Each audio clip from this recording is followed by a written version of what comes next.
You're watching CoastLife with Leah Rizzo and Charlie Sakaitis.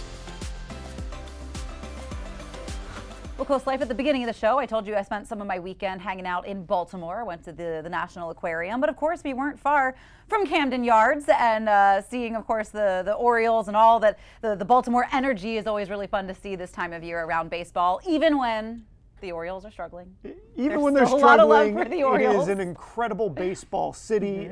People will always get up for the O's. They're always excited about it. One of the more laudable things about Baltimore as a sports town, they get behind their teams. Absolutely. And what I didn't know was that, sometimes they'll have like themed shirts that they give out. And on Saturday, it was Hawaiian shirts. So they all had like Hawaiian Orioles shirts that they were throwing into the crowd. Really strong work. So after the game, we were out and about and we saw all these people wearing the same shirt. We were like, oh, cool, cute.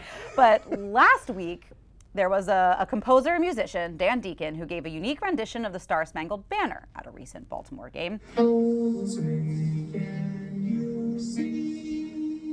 Orioles fans famously shout out the drawn-out O during the national anthem, like towards the end, where the "Oh, say does that," that part.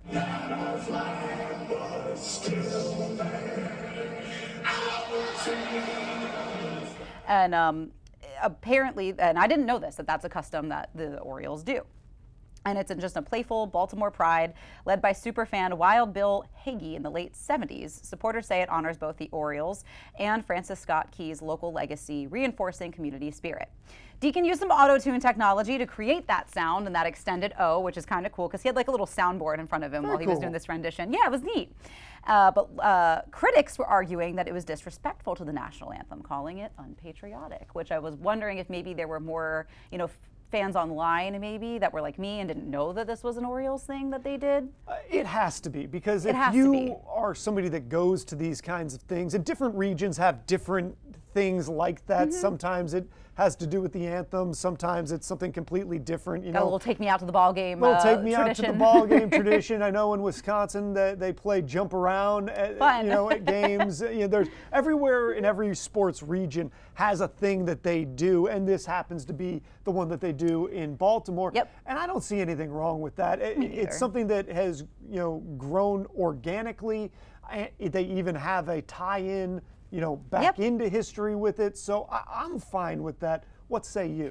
I'm 100% fine with it. And I feel like most people, if maybe they had a negative opinion of it first, and hopefully after learning the fact that it is sort of an Orioles Baltimore tradition, they change their opinions on this, because I feel like if you're a fan of sports, what brings most sports fans together is that fan aspect. It's that connection that you get without being an athlete. Watching your favorite athletes play while you bond, sort of behind the scenes. And it's those types of traditions that make, your love of your city or your fan base extra special. So I am definitely in favor of this. I just didn't know it was a thing. Mixing a little team pride in with national pride. And they go hand in hand. It's fine. Especially because, there are some pretty rough renditions of the national anthem out there. My favorite being, of course, Fergie's NBA performance of the national anthem. You want to talk about a long extended O towards the end of the Star-Spangled Banner with that let's just get a look at that.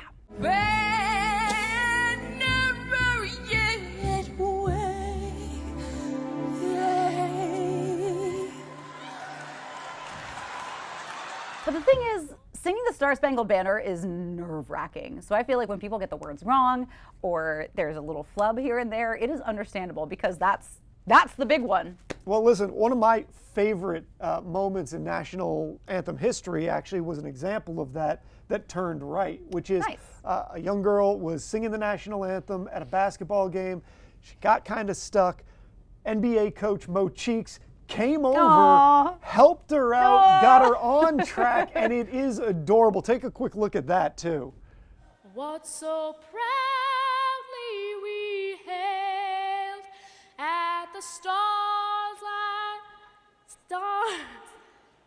Oh, the ramparts we watched were so gallantly streaming.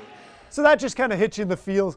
I love it. Step up, help out where you can. Yes, because I have had to sing the national anthem, the Star-Spangled Banner, at an event or two, and I think the first time I ever did it, messed the words up, and I was like, well, it's over for me. But Maybe I'll get a redemption round. Maybe we can start with the shorebirds. You know what? The words are going to be the least of my problems if I'm singing the national anthem. I'm just going to have somebody in the background being like, little pitchy there. I don't know. That's not. You really didn't nail that those one. Don't sound like the notes. But if you've got a favorite rendition of the Star Spangled Banner, you can let us know. Chime in on our socials. We love to turn the conversation over to you because it's your show too. So let us know. Let's keep the conversation going. But coming up on Coast Life, we're highlighting some of the women in the roofing industry and what makes this company such a standout company.